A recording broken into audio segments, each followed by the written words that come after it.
Hello, hello, hello, and welcome to today's episode of Her Version. This podcast is dedicated to sharing stories of struggle to triumph, a platform that allows individuals to tell their truth in order to inspire and uplift others. I am your host, Sabrina Victoria. If you are new to this podcast, make sure you follow, like, subscribe, and share. Let's jump right in.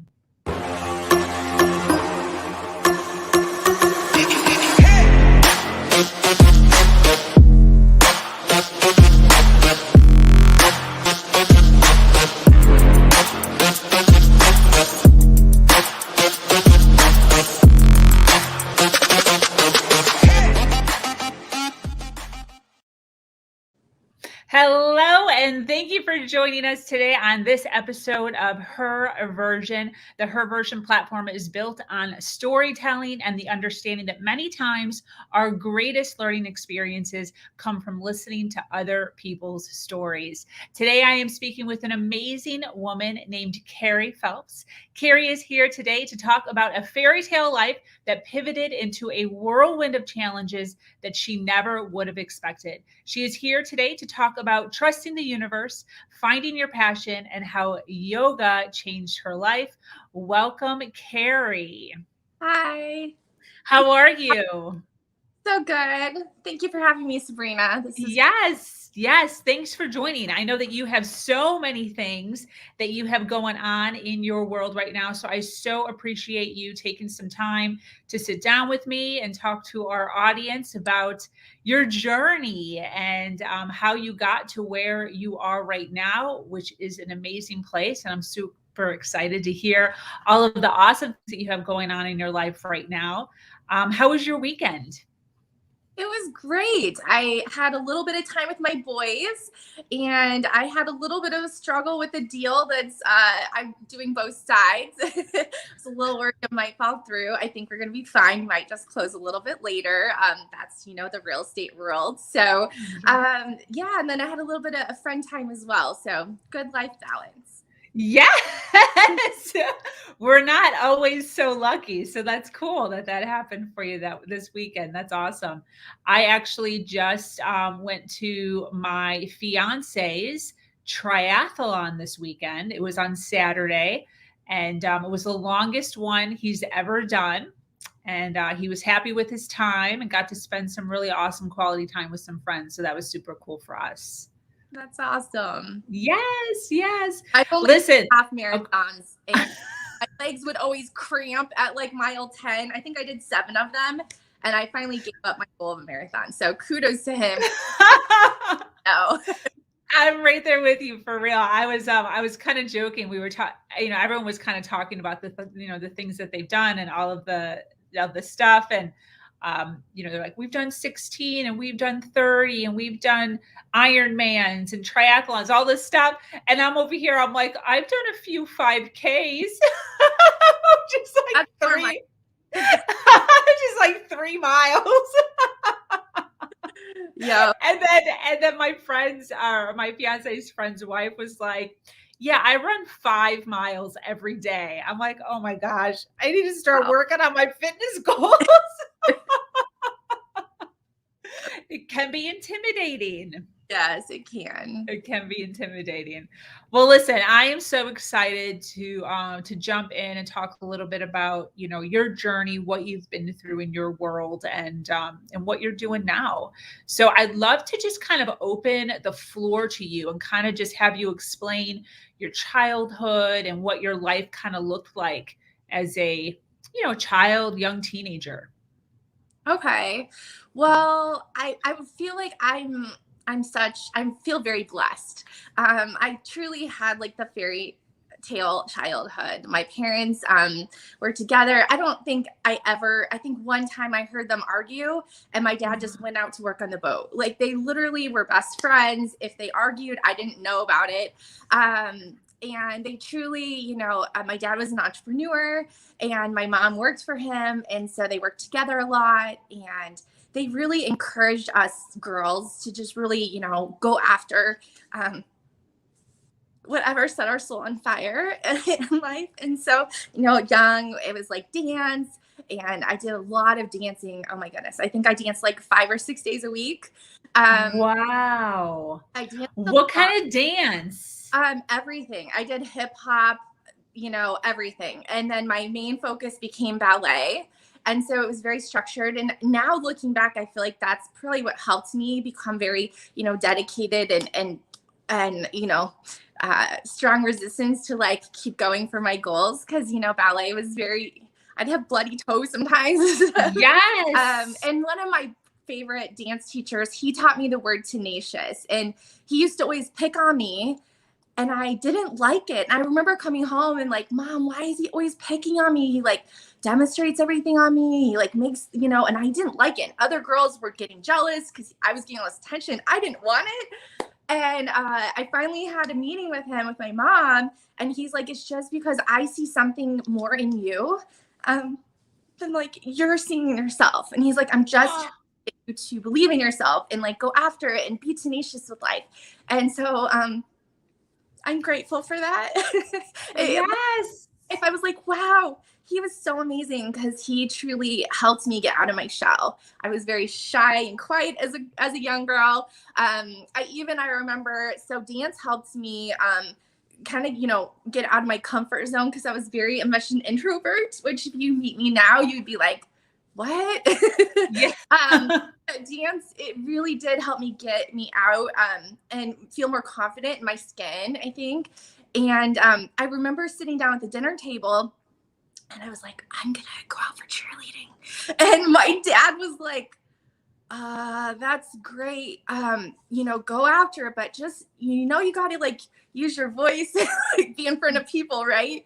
And I think dance had gotten me used to being on stage and in front of people. And I actually made captain. I think because I was, with dance, I was, limber and whatever. And cheerleading really helped get me out of my shell even more, just finding my strong inner voice and my confidence. And so that was super fun. And grades were not always easy for me. I also was very blessed to have a principal that again saw like something. Wow. And I remember him stopping me in the hall and he was like, Carrie, like, I don't feel like you're working into your potential with grades. And I was like, I'm getting by. I was more of a social bug. I really could care less about school. And so he's like, I'm going to send you to Iowa State. It's this Greek getaway thing. It was like a sober weekend on campus with all the, fraternities and sororities. And I went to that. I had so much fun.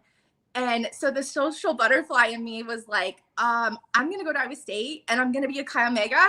And, like, literally that's the only school I applied to. I went to Iowa State. I went to Chi Omega. I, worked on getting my grades up and my principal wrote me a letter of recommendation because I went from like an ABC student to like all A's with a couple B's. So wow, that really taught me like the power of like believing in yourself and like really when you put energy towards something, like you can achieve more. So yes, yeah. What was your dance teacher's name? Let's do a shout out. Kenneth Oberly, and he's What was Kenneth. Oh, he passed away. Yes, but you know what the awesome thing is about Facebook and social media is I found him again on social media. He had moved, I believe, to Vermont. I'm in Iowa, and I found him and I got to have that conversation with him, letting him know that like I truly was like, like moved and like he did help me grow as a person. And so yes. So many people never get a chance to do that. I love that you did that. That actually kind of like makes me think, because I think about two of my teachers every once in a while that really like hit, personally with me, and I think about reaching out to them every once in a blue moon, but they die. Oh yeah. So like reach out to them. Life's short. Yes, that's what I mean. Life's short. So yeah, when people make an impact and then sometimes you don't realize it until years later. Yes. But reach out to them. Yeah. Oh, I love that you were able to do that. So I know that you went a while for a very long time, as far as living this life and everything just kind of falling into place according to how Yeah. you kind of wanted it to fall, all the way through to college. Yeah, so my senior year, I went to college just thinking like I'm gonna find my soulmate here. And I got to my senior year and I was like, well, maybe not. And I actually met my husband my senior year. We got married. We're very happy. We were best friends. We had two amazing, healthy little boys. So very blessed there. And life was just wonderful. Honestly, like we were very blessed. We had kind of financial freedom. I used my degree. I was 10 years into management with big companies. And then as I had our second one a little bit end of the way, he was like, you know what, why don't you stop working and just enjoy this time with them? And so I was blessed to do that. And so, yeah, I mean, everything was beautiful. And my dad used to always tell me, he's like, you're living the dream. Did you know, like, while this was happening and while your life was unfolding, did you realize at that time while you were living it, that you were, you know, um, just kind of hitting it out of the park? Did you realize it? Isn't that funny? Isn't that funny? But what made you realize it?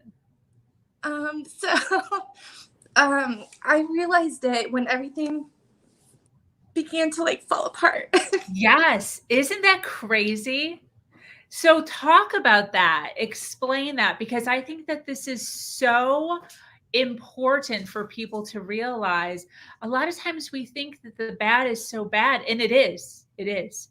But the bad is what really makes us feel grateful for the good. So Yeah. can you kind of dive into that and let us know, like, how old were you, first of all, when Yeah. things kind of started to take a turn? That's actually one of my favorite yoga things is like, like you have to experience the valleys to get to the peaks, and like all the good grows in the valleys. Right. Yes. So, yeah. Yes. So I think I was around 38. It was probably 3 years prior where I felt like, my marriage was starting to unravel a little bit, and we both knew we were like kind of growing apart. I don't know, we just weren't connecting. We really tried. We tried hard for 3 years to really, try different things and work together. I will just say that it was toxic. And so, it's very easy to blame, the other person. And there were a lot of things externally that he could have changed. But, afterwards, diving inward, there was a lot of things I could have changed too. And so, it's introspective. It takes two, right? And we were really trying hard to make it work, but it just wasn't. And I remember consciously making a decision that I knew this was unhealthy for my soul was losing happiness, and I thought it was kind of toxic for the boys. But I just made a decision I was going to stay. And I wow. stayed for 3 more years. And it just, none of us were happy. Right. And so, it's awesome now because now we're friends, and, Yes. I had to go through that experience, to get to the other side, but I feel like now we're friends, and I had to realize, like, to get over that. Well, the reason that I decided to end that, honestly, is because I got news that my healthy entrepreneur dad that was only 60, he got news that he had 6 months to live. He had Oh, wow. spread cancer through his body. And so that just like really shook and woke me up to life is so short, and it doesn't matter like how healthy we think we are, mentally, physically, like anything can happen tomorrow, the next minute, the next second. And so it woke me up to like, am I living with passion and purpose? And am I truly happy? And am I living the life that I want? And is this healthy? Is this healthy for any of us in this family? And, is this a good example for our boys? And they're learning that this is love and marriage, and it wasn't so great. Yeah. So it was really like my boys coming to me and pointing out that this wasn't healthy. And and my dad's quickly passing that made me realize that life is short. And like, if you're not living the life of your dreams, then like, what are you doing? You're just kind of floating through life, and that's fine if that's where you want to be. But I decided at that moment that I wanted and deserved more, not just for me, but for my boys. Absolutely. How old were your boys, by the way? Oh my goodness. Well, they're 14 and 16 now, and it was about 7-8 years ago. So whatever that is, they were. Wow, what like intuitive young men. Yes, they're very smart. They're awesome. They like teach me stuff all the time. Wow. Awesome. So what was the result of your dad? So my dad, he got diagnosed, and he tried chemo, which I would never do that myself. I think I would try other remedies. But Wow. I feel like the chemo made him more sick than the cancer did, unfortunately. But he tried, and I would say the only silver lining with cancer and that happening is that like we got to like cherish the time, and we got to have heart to hearts and spend more quality time together and say our goodbyes. And so that was really amazing. And actually with our goodbye, neither of us, like, we never really went to church or anything kind of growing up. I went to church a little bit when I had the boys and got them baptized, but I really wasn't really religious. I really wasn't even spiritual. But I did know the Lord's Prayer from going to the little bits of church that I did. And when my dad was laying there, I knew it was soon. He'd kind of been like in and out. And I was like, wow, maybe we should say that just in case, like, right? And so we said it together, and I feel very blessed again.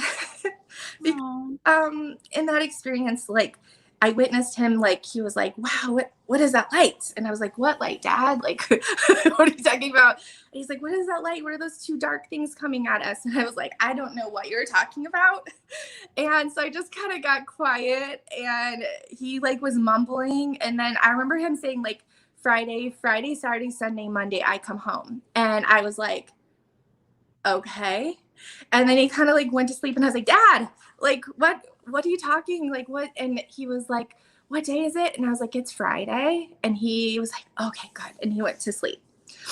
And he literally passed away on Monday, like at like way, way early in the morning on Tuesday, like Monday night at midnight. Wow. So that like really grew me spiritually, as like just being trusting a little bit in the universe and a higher power. Yeah, so it was like sad but awesome. And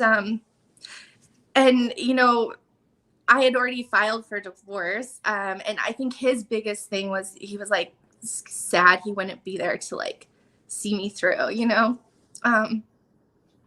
so I know he was like upset about that, but I feel like it also that experience opened me up to trusting more in a higher power, in the universe and God, whatever you want to call that. And trusting, like seeing signs, like I started like seeing like little white feathers everywhere, and started seeing there was a ton of money that I found, like $10, $15, just like laying on the ground. It was crazy.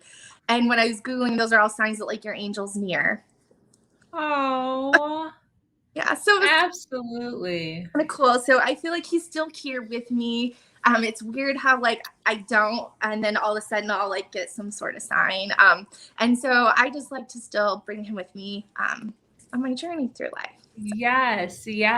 So did you when all this was happening and kind of like flowing through your head and the journey was kind of happening, did you speak to your husband at the time about how this situation with your father was impacting your thought process on the marriage? Like, did you explain to him what you explained to me?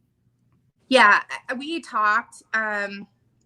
I feel like at that point we were at a point where we just weren't really talking, you know. It took all my mustering up just to let him know. And it just seemed like he didn't care at that point. I don't know. It was sad. But, you know, we've come back around. We've come full circle. I feel like we're friends now for the boys. And I had to go through that, you know, letting myself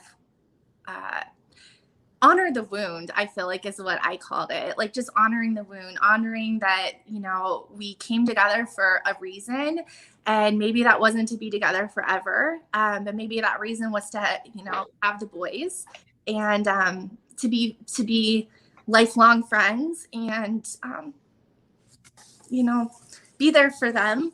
And I feel like we both love them very much. And so it was just, it wasn't meant to be forever. How long did it take you to kind of get to a point where you guys were good? Was the divorce and everything pretty much okay, or was there some rockiness that you kind of had to get over? Yeah, there was rockiness. I feel like we tried to do like a collaborative thing. It took us like, I think it was a year. We drug it out the whole year before it was official. And I don't know. I feel like right away, though, we just both knew it was just probably for the best. And yeah, I don't know. I feel like I did honor the wound. I cried the cries. I witnessed, you know, what it was in the moment, and realized that it was just time. It was just time to let go. And it didn't serve me to like hold on to something that was no longer working, or serving me or serving our family or the boys. And yeah. I know one of the biggest issues that mothers and fathers, I'm sure, definitely have is the thought of their children being, you know, traumatized by a divorce. And not to say that your kids are over it, you know, and they're not going to have some sort of repercussion later on in life. But, you know, as far as like what you can see, how long did it kind of take them to kind of fall into like a good, settled, you know, happy life? How long did that kind of take for them to readjust? It didn't take very long, but it didn't take as long as I thought it was going to, honestly. I feel like, yes, for a while, you know, I feel like all kids want their family to be together. However, there was a lot of toxicity happening, and to no longer have that, then their environment became very peaceful, and they only saw us interacting peacefully or not at all. And I saw a big change in them, like physically and emotionally. Like they used to yell, they used to like, you know, have rants and like tantrums, and they weren't doing so as great in school. And after that happened, like a month or a couple months later, they started like being more calm and more mannerly and less like aggressive, and they started doing way better in school. And so Wow. to me, it was for the best for them. Yes, absolutely. And I love that you're saying that. Yeah, and now that they're older, they see that like why sometimes we're together, we're still, I don't know, and sometimes we're great. And so I think they know, they've experienced that we are just better this way.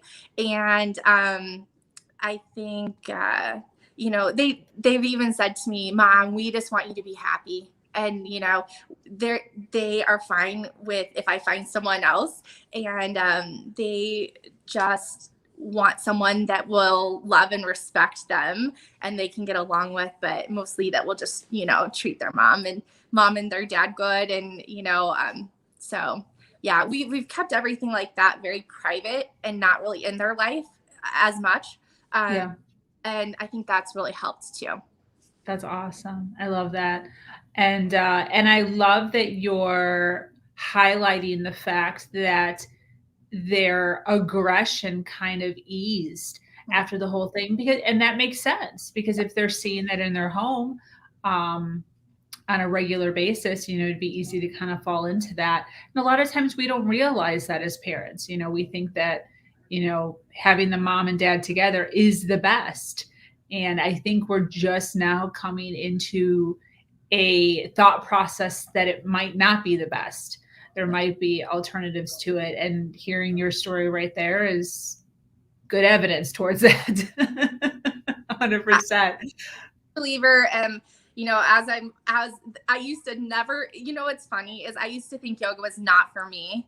That's how I felt before I dove into it with this life experience. But I truly believe now, like in the law of attraction, and like you attract, what you are and what you think, what you be, and what you surround yourself with is who you become. There's a lot of research that you become the 5 people you spend the most time with. And it's really important to be guarded as to, who you surround yourself with, what kind of environment you surround yourself with, because you will slowly become them. And so there is something about that, like law of attraction. I feel I've definitely, as I keep exploring and meeting new people and surrounding myself with different things, I've totally grown. So.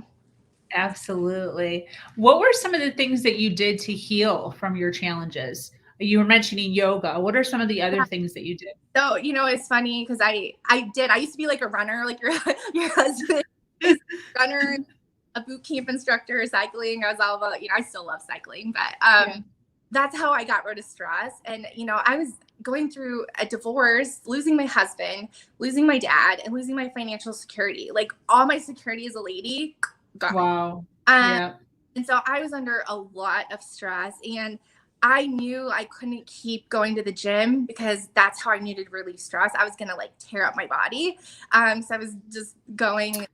Oh, okay. Yeah. Cause if you like worked out that hard, you would start to break yourself down. Starting to get injuries. And so someone suggested there was a new hot yoga studio in town. And I was like, yeah, yoga is not my thing. And they're like, no, really, you should just try it. Like they have a free week.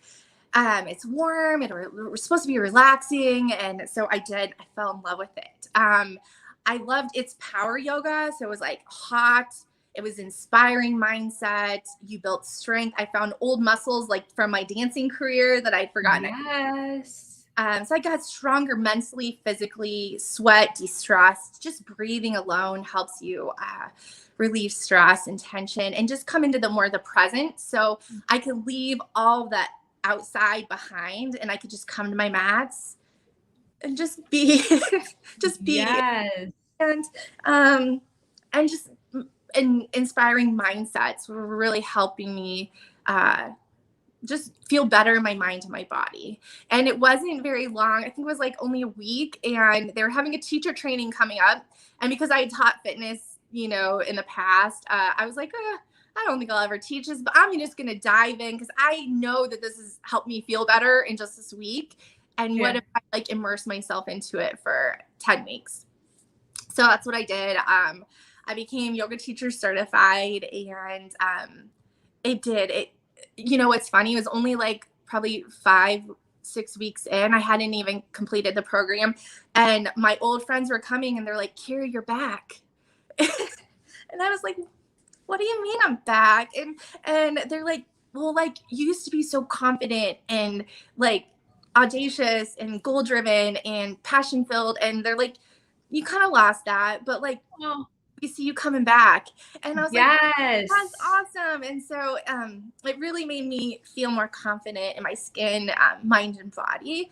And then I went to a club, and everyone was like, a lot of people knew me because I used to do management and stuff like that. And they were like, well, didn't you just go through teacher training and whatever? You should teach. And I was like, I don't think I'd ever teach, but okay, it's a free membership. I'll start teaching. So I started teaching yoga, and I loved how I could grow. I grew even more helping other people. And so it was so fun. Like people would come up to me after classes and they'd be like, Carrie, you don't realize this, but you helped me through a very traumatic time, or we would have like intentions for class with like quotes or something like that, mindset.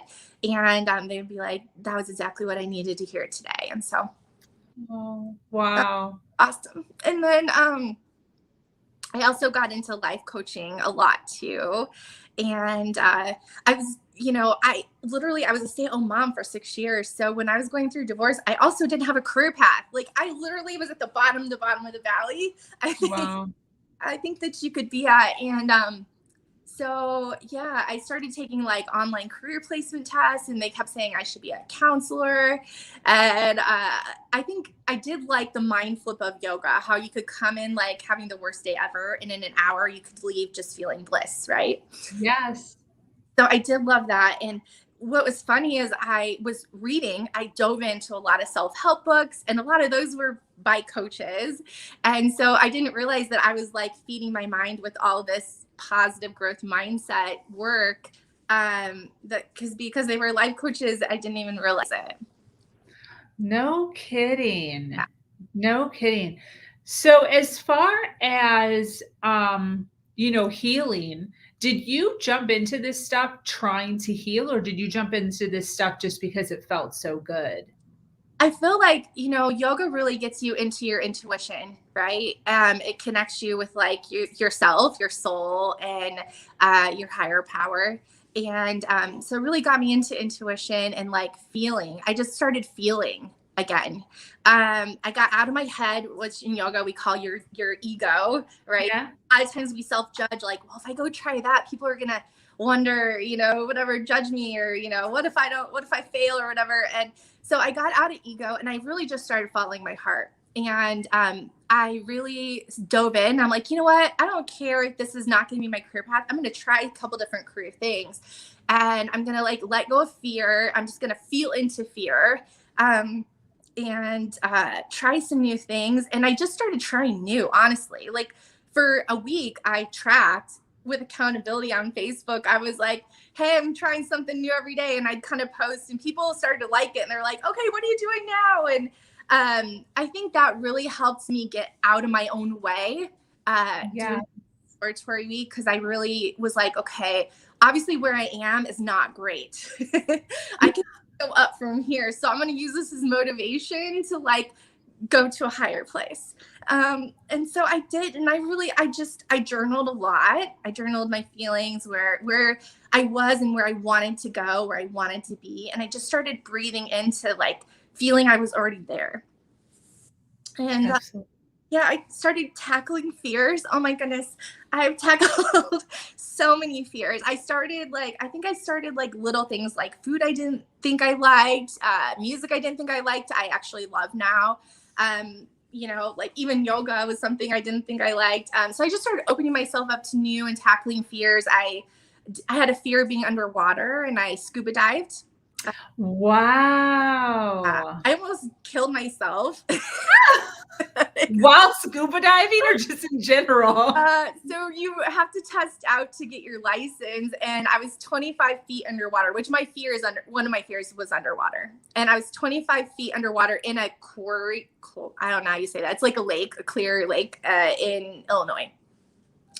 And it's 25 feet underwater, and you have to like lose your regulator and breathe, and then get it back and clear it, and then breathe. And then you also have to take off your mask for so long, put it on, clear it, and then start breathing. Totally scary. Yes. So I did the regulator test. It was all good. Took the mask off. I was so scared. Had my eyes closed. And he tapped me on the shoulder to put it back on. I put it on, and when I put it on, I lost the regulator. So I had nothing. So I quickly re-got the regulator, cleared it, carefully put my mask on, cleared it. And he was like, good, you want to go up? And I was like, yeah. And we top, and I was like, I almost died. And he's like, yeah, but you handled it beautifully. You passed. I almost died. So, wow. But yeah, it really helped me find like my courage and my confidence again. And, I don't know. Like it just kind of snowballed. Then I started my own company. That was totally scary. Yeah. Can you talk about that? Yeah. So, someone that said they didn't like yoga, it was not for them. Yeah. Yeah. I started, I tried other jobs and they just weren't fitting. They just didn't feel, they weren't my zone of genius. And they didn't feel like that's where I belonged. And so I was teaching yoga part-time. And so I was like, I went to Vegas with my girlfriends and did aerial yoga and hammocks. And that totally helped me find trust. And I came back and I was doing a guided meditation retreat thing. And coming inward, listening to your intuition and connecting, this idea came about is what if I tried my own studio and like did this aerial that I couldn't stop thinking about and put meditation and power yoga and maybe a yoga sculpt with weights and kind of did some mindset coaching as well. And like, what if I can make money doing something I loved? Totally scary. But I was like, you know what? Life is short. And like, why not? Why play small? Like we only have one life. Yeah. So I guess that's probably, my biggest fear is like, I don't want to get old and wonder what if. I would rather experience it and be like, it wasn't the right thing, but at least I tried it. And so so I did it. I opened, it was New You. It was great. We were open for 4 years. It was just starting to get going. I did yoga teacher trainings. And so I helped other people become teachers and help find their passion and their purpose and feel more enlightened and confident. And so it was super successful and super fun. But it really just got to the point where we had COVID and we had to close down for 2 months and I still had to pay like all my bills. It was very stressful. And at that time in January, I'd gotten my real estate license, just thinking like, I'll just do that for, I'll sell a couple homes a year. That'll help me get me more towards that financial freedom that I used to have. Right. Yeah. Helping people still, my passion is helping people just in a different way. And I ended up selling 7 homes my first year while I was running a yoga studio and doing. Wow. And so it was very, and single mom. And so it taught me that like anything's possible. So I really did some soul searching. I was like, but what's next? Like, I didn't really think like a exit plan of that business. I really just thought like, I'm going to open it and I'm going to give back and I'm going to help other people feel good and enlighten how I felt. And that was like my passion, my purpose with that. And then I got to the point where it wasn't feeling so good. Like, like I was teaching like 20 classes a week and did I really want that time commitment on me or did I want more time freedom with my boys because they were growing up so fast? And so I took them to Colorado and I really did some soul searching, like, gosh, I put all my heart and time into this. Do I really want to close it or do I want to keep it going through COVID? And when is this ever going to end? And I had my regulars that stuck with me and it was awesome. And but I just, at the end of the day, I just felt like I was married to a box and I wanted to be more freedom. And because I was seeing some success in real estate, working from home with this growing company, I also saw that I could use my coaching and people skills with that, with building a real estate team globally, as well as helping my clients move blissfully through transition, of anything that they're going through with life. So I was like, I can still use my passion, my purpose, just with this other vehicle. And so it was like a hard, but a good decision to close my studio. And so, I've kind of done some soul searching with that. Like, why? Why did I get married only to have it fall apart? Like, why did I, open a business out of scratch for 4 years and grow and put all this energy and then to like decide to close? And the thing is, like, I'm following my heart. And and both times, like, my heart just wasn't in it anymore. And there was like a rhyme and a reason for it. I feel like my marriage was to bring my boys about. Yes. And I feel like the yoga studio, it helps propel me to be successful in real estate pretty fast, where some people struggle for a lot longer. Because I already had like the confidence. I knew marketing. I knew building relationships. I've had so many like referrals and clients from my yoga studio in a real, Wow. and the mindset of coaching and that kind of thing has really helped me as well. So I feel like the whole purpose of my yoga studio was just, to give back, to help others grow in that time that I was there, in that time in my life, and to really I don't have to wonder what if, right? So when I was doing that whole career, trying new things, it took me to, helping people with mindset of, counseling or coaching, leaning into passion, which was yoga and helping people. And then real estate was on there too. And so now I don't have to wonder what if. I've like experienced everything. And I feel like, going through that of a startup business has just helped propel me into being a better real estate person and team leader, because I can take all of my past experience with management and then business ownership, and team development, and confidence and self-building, because I am still an entrepreneur as a real estate agent. I'm like an independent consultant, and so I want you to talk about pivoting and evolving, because I think a lot of times, I like the word that you use the word marrying, like you married a box, basically your location. And a lot of times I feel as if that is a hesitation that not only females but all humans feel, as far as when you jump into something, you feel like you need to know 100% that this is what you want to do for the rest of your life. And that in so many cases is not the case. So can you kind of talk about what it means to evolve, what it means to pivot, and kind of the importance of like allowing yourself to change your mind? Yeah. So yoga and coaching taught me that. So yoga taught me to be present, right? And so something that was awesome that I felt that I learned with that is to live into the past is to feel fear. So like when you're feeling fear of something, it's because you're living in the past. Like you're taking your old stories into the now. And to live in the future is to feel anxiety, because you're thinking forward, thinking you're feeling anxiety. And if you can just like breathe and be in the moment, you feel bliss. Like, Got it. it's not as scary. And so I feel like also yoga taught me to let go of like your ego, like your brain, because a lot of times your brain will tell you, you know what, I went to college for so many years and for this career, and I've been in this career for so long, this is where I have to stay forever. And if it's not filling your cup anymore, gosh, life's short. Like why miserably?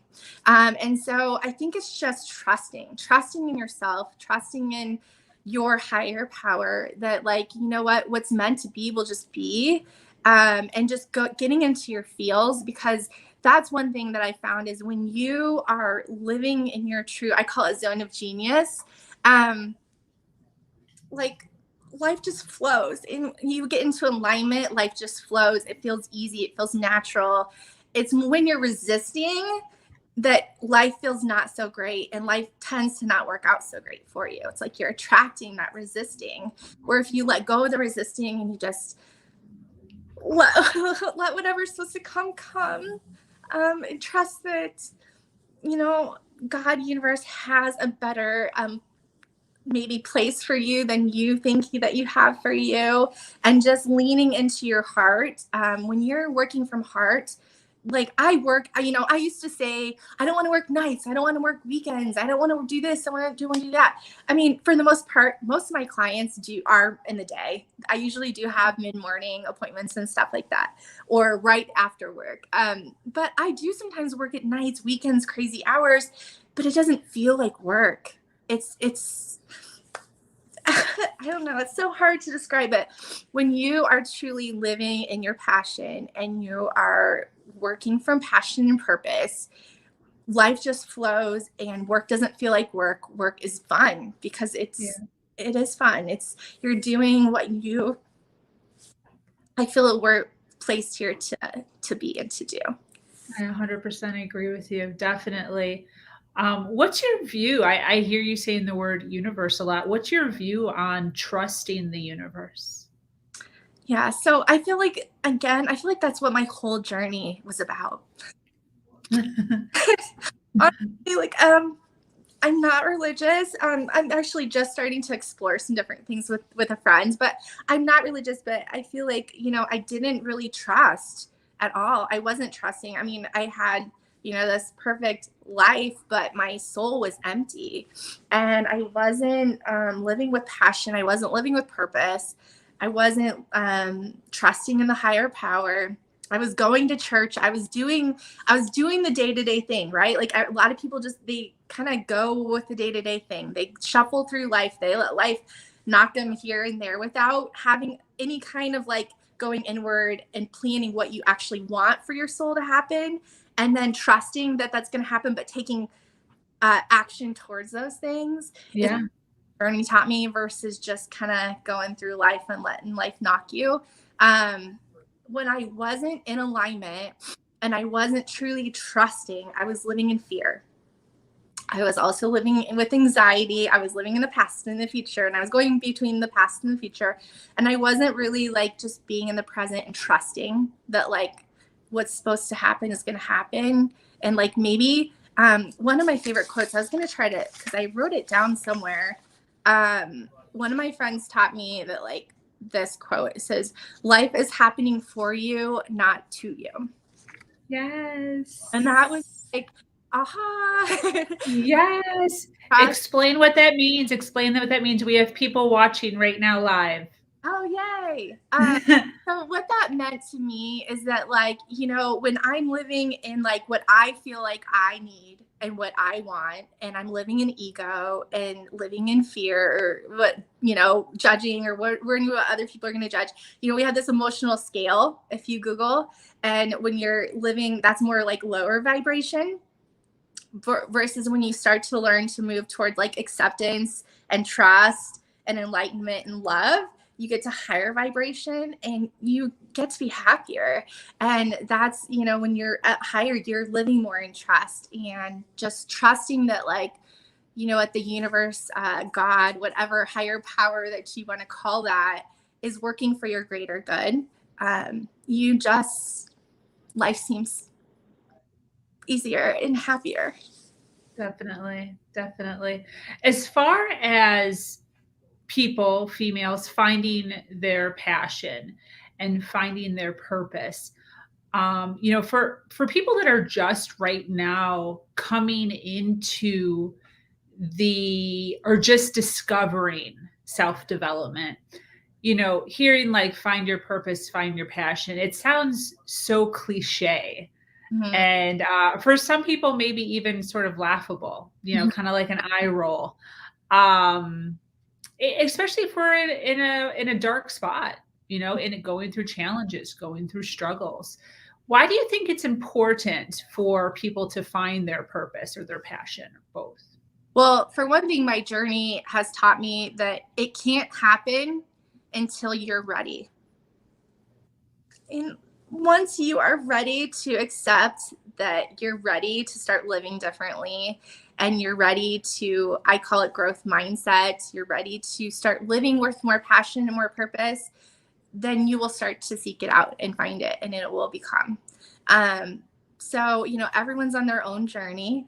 Everyone's, but once you're ready, magic happens. And my experience is the more that I've lived leaning towards art and leaning towards passions and leaning towards purpose and leaning away from fear and doubt and self-judgment, the happier my life has become, the more things I've accomplished.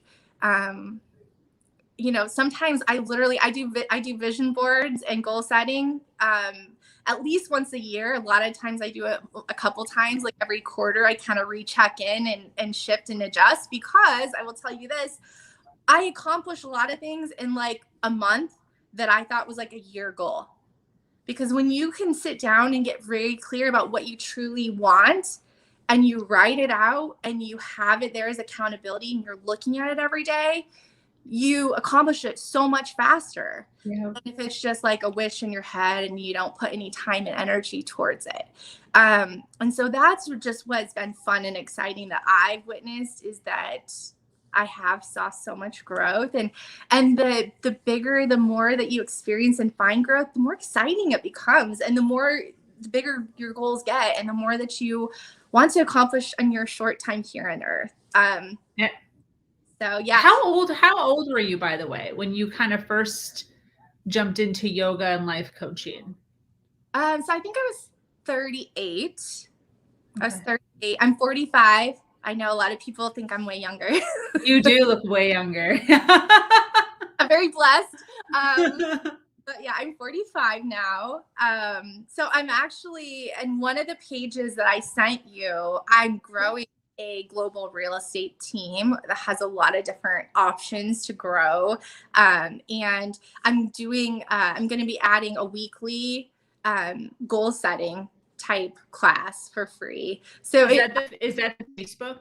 Yeah, the Facebook page. I'm going to be adding that starting this next week, every week, going on for a little while. So if someone is just interested in kind of exploring with me and getting your goals started, I'm going to share with you what I used to do with what I've done with myself and what I've helped other people experience with goal setting. Of just kind of coming inward, getting it out on paper, and holding accountability so that you can make it happen.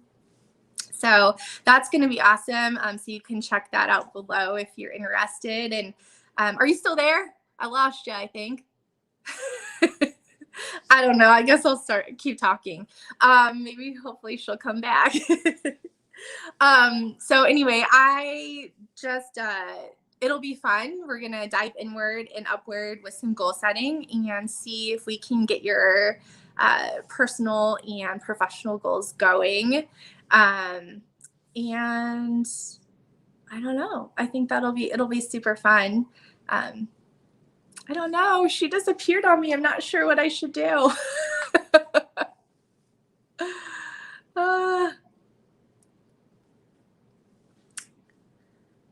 I don't know. I can't even see if anyone's live on this. I think there's some of you live. I don't know. But anyway, it's going to be fun. We're going to dive inward and upward. I already have people that are, I've been doing a lot of one-on-one calls that are joining me, that are real estate agents around the world. And then I've even had some that are not even in real estate. They're just kind of in that in-between place, trying to find their passion and their purpose. And real estate and working with a global referral team sounds kind of fun. And we have rev share and all kinds of fun things. So yeah, if you're interested in just doing some goal setting, that's it. Join us in that Facebook group, and I'll be adding some events for that. Or if you're interested in joining me in real estate with some coaching and mindset, people that join my team also get a 16-week complimentary coaching with Sean Kokoska. I have a lot of people on my real estate team. There's Jean Frederick, Brent Gove, Tim and Julie Harris, and Sean. So when you join, you don't get just one of us, you get a lot of us to collaborate and expand your business with. So I don't know, I guess I'm going to sign out because I'm not sure where she went, but this was so fun. Thank you for having me, Sabrina. And thank you all for listening and experiencing my story along with me. Hopefully, if we've connected in any way, please reach out. And if I can help you with real estate needs as well, selling in Iowa, or just reach out as a friend, I'd love to be support and help you grow. Thanks for watching. Bye.